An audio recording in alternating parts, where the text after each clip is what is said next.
The team of detectives investigating the murders are tracing the movements of the transit van used by the soldiers. They know it arrived at the leisure centre in Lisburn at about 5:30. The soldiers went in to change and then took part in the fun run.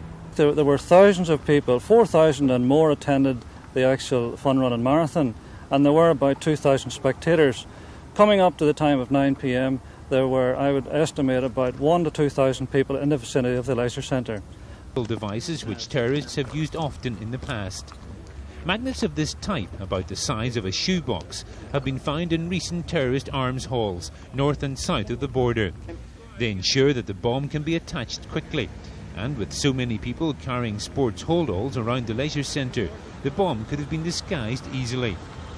The device was probably triggered by the lethal combination of a timer and a mercury tilt switch.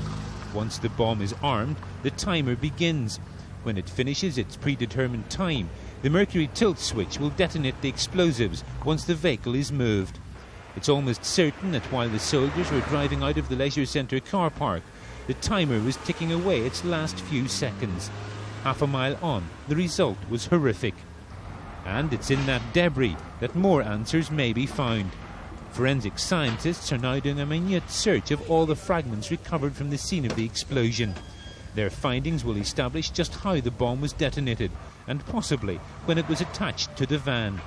Meanwhile, the father of Sergeant Michael Winkler, one of the soldiers killed in the bomb blast, has been speaking about what happened and the terrorists who carried out the bombing. Well, they're worse than animals, in my opinion. How anybody can kill somebody else in cold blood, I will never know. The only thing I hope now that they will get caught and they should be put to hard labour for the rest of their flipping life.